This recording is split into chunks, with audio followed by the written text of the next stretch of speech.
Welcome to Sweet Tea After Dark. I'm Holly. And I'm Pearl. And tonight I'm reading a story that is a personal recollection of 6-year-old me. And I sat here and went, did I just hear myself say my name like that? Yes, you did. Yes, you did.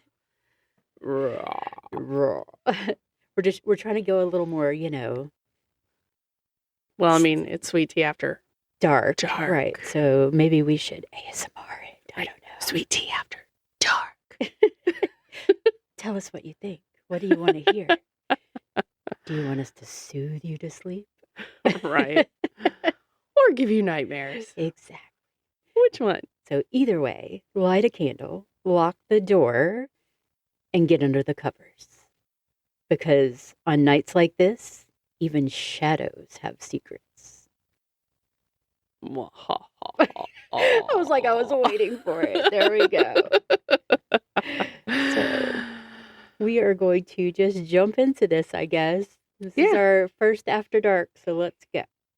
So this is the devil lived in my parents' bathroom. All right. As told by Holly, age 6, and already done with demons and their bullshit. Amen, sister. Because this literally happened to me. Have you ever had a childhood memory that is so vivid, so terrifying, so burned into your tiny, underdeveloped brain that even as an adult, you're like, yeah, that definitely happened. I didn't imagine that. I wasn't that creative at age 6. Are you sure? No, I'm just playing. I'm sure. So this is mine. And I swear to you that this happened. I have looked at it in so many different ways. It happened. When I was around 6 years old, we lived in a mobile home. One of those long, skinny ones where all of the bedrooms are like lined up on one end, like little train cars, You're in one of those 14 by 80s. Yep. 80 feet long. I would say that the other end, we had a special mobile home. It was a split level, so you actually had 2 steps going up into the kitchen. Oh, fun times. And there was a wet bar, because the 70s, late 70s, everybody's early 80s, getting drink on. Gotta have a wet bar. Yeah. And burnt orange shag carpeting. Oh, beautiful. Yes. This image inside my brain. All the appliances. Nice brown paneling. Yes, brown paneling, and all the appliances were that mustard yellow. Oh. Yes. What about the sink? Was the sink also mustard yellow? No, I don't think the sink was. I think it was just like a regular stainless steel. But all the appliances, and the linoleum. Oh. The linoleum in the kitchen. That yellowy brown orangey stuff. That yellowy brown orangey stuff. Oh. Yep. Sure was. Fantastic. So let's get this in our head. That little time capsule right there. So my parents' room was, of course, all the way at the very end of the hallway. And next to it was their bathroom. So there was a door that came from the hallway, but also there was a door going into their bedroom. So they had 2 ways into their bathroom. Yes. Their private bathroom. The fancy one. They just left the hallway door locked, right?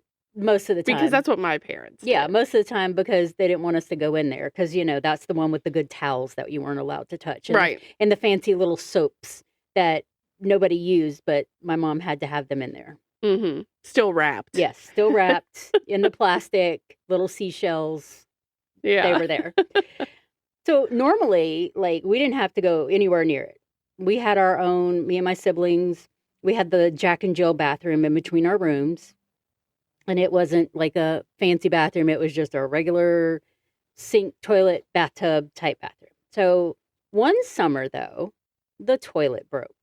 Oh, no. And not like jiggle the handle broken. I mean broken, like out of commission, condemned, because I had brothers. And apparently they destroy toilets because it was literally falling through the floor.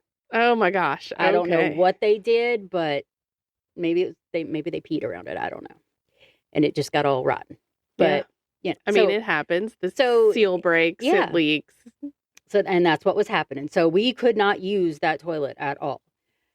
So suddenly, tiny 6-year-old me had to use my parents' bathroom at the end of the world's longest, darkest hallway. And when you're 6, a hallway at night is basically a horror movie set. Mm-hmm. Because you're looking down here and you're like, every shadow is alive, every creak is a threat, every dust bunny is like plotting your downfall. You're like, I don't want to go down there. You get down there and it's got sharp teeth. Right. Dust bunny. During the day, you're like, fine. You're like, do, go down there. But at night, So I woke up in the middle of the night, half asleep, hair sticking up like a baby porcupine, slid out of bed. I started down the hallway, rubbing my eyes, thinking only about how fast I could get back under the blanket. And that was, in the days when my Holly Hobby nightgown was made of flammable material. Oh, yeah. The good old days. That scratchy stuff. Yes. I don't know why they ever thought that was comfortable. And they're like, it's flammable. Don't wear them anymore. I'm like, okay. Like, sweet. Y'all tried to set us on fire as children. So I get down to the end of the hallway and I literally froze. And I still remember the terror I felt because on the bathroom door, my parents' bathroom door, was a perfect silhouette of what I perceived as the devil. I'm talking horns, tails, shoulders hunched like he'd been waiting for me specifically, like literally standing there, like not in a spiritual sense. I mean, literally, like he paid rent and everything. He was in that bathroom. Mm-hmm. So, like, I didn't move. And then I swear, like, on everything, I heard him hiss my name. Holly. Nope. Run! 6-year-old me was not equipped for demonic negotiations at 2 a.m. So I turned around and I ran as fast as I could. I probably broke. You're like, I'm just gonna pee the bed. Yeah. So literally, when I got into my door, I realized I had peed my pants. Or my Holly Hobby nightgown. So I did. So I had to go in my bathroom, and at least we had a sink in there that worked. So I had to clean up. Mm-hmm. So my 6-year-old brain was not prepared for that spiritual trauma at all. No. So the next morning, I crept down the hallway like I was approaching a haunted museum exhibit. Annabelle was up in there or something.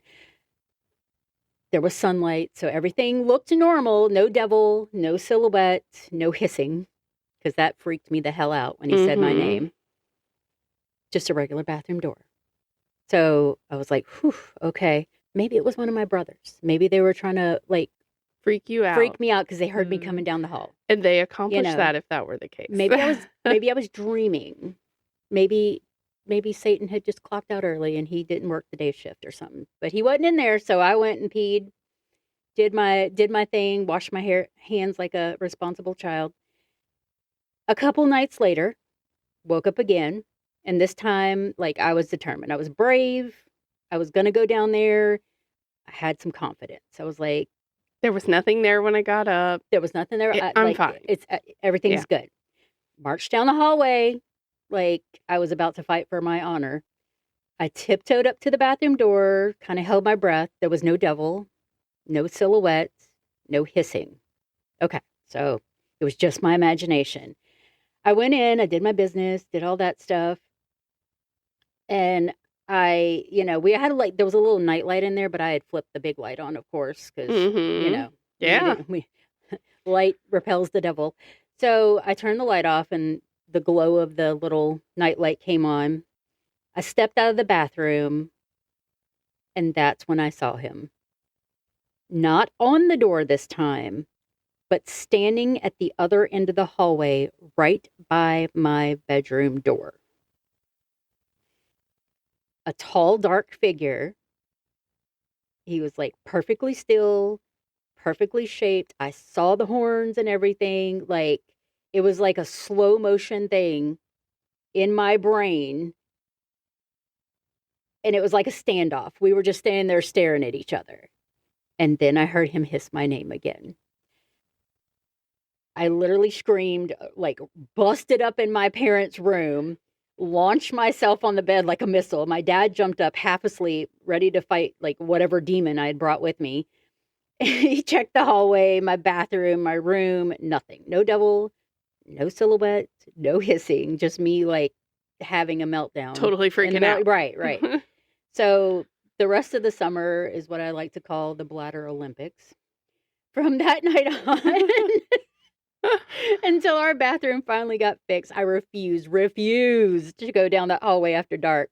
I would lay in bed, legs crossed, bladder screaming, absolutely determined to not let the devil literally scare the piss out of me again. I would wait until I could see light coming, and then I would get up and go. I don't know, like making sense. I don't know what I saw. I don't know what I heard. Maybe it was shadows. Maybe it was sleep. Maybe it was my brothers. Maybe Satan really did take up temporary residence in my parents' bathroom.